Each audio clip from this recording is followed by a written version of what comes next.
এগুলো মৃত সঞ্জীবনী। আচ্ছা, এগুলো পাহাড়ি অঞ্চলে আচ্ছা। খুব দুর্লভ এক ধরনের গাছ। বৃন্দাবন এইগুলো, হ্যাঁ হবে তো, বৃন্দাবন হবে তো। বৃন্দাবনে হয়, আচ্ছা, হরিদ্বার হয়, হরিদ্বার আচ্ছা। হরিদ্বারে। সেখান থেকে কিন্তু এই কাকা এসছে আচ্ছা, এখানে। 12 দলের মেলা, কৃষ্ণচন্দ্রের মেলা, গোপাল ভাঁড়ের মেলায় এসছে।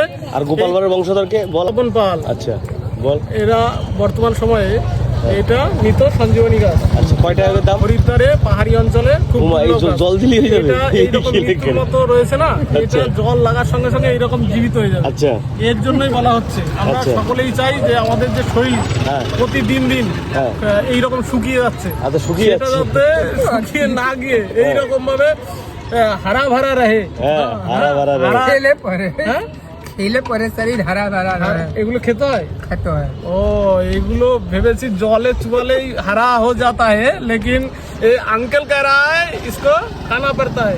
रात को भिंजा के सुबह में सिल पर पीस के खाना पड़ता है। পাতা খেতে হয়, পাতা बेटे खाए। বেটে? পাতা বেটে খেতে হয়। এটা তার মানে আয়ুর্বেদিক এক ধরনের ঔষধ। আচ্ছা, দামটা দিয়ে কি হয়? কি হয় এমনি? কি হবে কাজটা? কি হবে? কি रोग কাম से হবে? मुक्ति होता है, কি রোগ? ताकत কি होता রোগ? है। এটা খেলে পেটে গ্যাস, অম্বল, ধাতু, জন্ডিস, পেট জ্বালা। ধাতু, তার মানে তো ওই সে- পানি তেল নাই তো।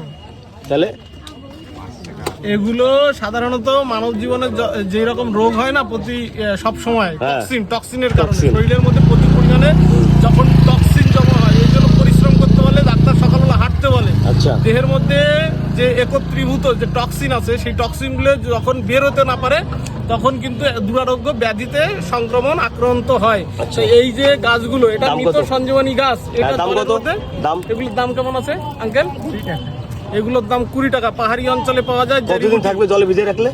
অনেক দিন থাকে। বহুত দিন থাকবে।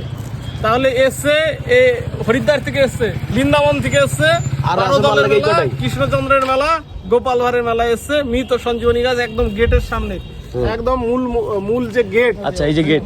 হ্যাঁ। গেটের সামনে আঙ্কেল কিন্তু খুব সুন্দরভাবে গোপাল ভাঁড়ের বংশধরের কাছে সময় থেকে, বহু আগের থেকে বংশ পরম্পরা এখানে আসছে। এবং মৃত সঞ্জীবনী এটা কৃষ্ণচন্দ্র মহারাজা সেবা নিয়েছিল, তাই তো একটা সময় সেবা নিয়েছিল। এনার পূর্বপুরুষ যারা ছিলেন তারা এইরকম ভাবে আসতেন এই মেলার সময়। এবং সেই সময় যে রাজা ছিল, রাজার বংশধর বা গোপাল ভাঁড়, তারা কিন্তু এগুলো সেবা করেছে। এবং তখনকার সময় এগুলো প্রসিদ্ধ। আচ্ছা। বর্তমান সময়ে সেই ঐতিহ্যটাকে বজায় রাখার জন্য হরিদ্বার থেকে ছুটে এসছে এগুলো পাহাড়ি অঞ্চলে। সাধারণত পাহাড়ি অঞ্চলে বৃন্দাবন ওই রকম জায়গায় খুব দুর্লভ এক ধরনের গাছ।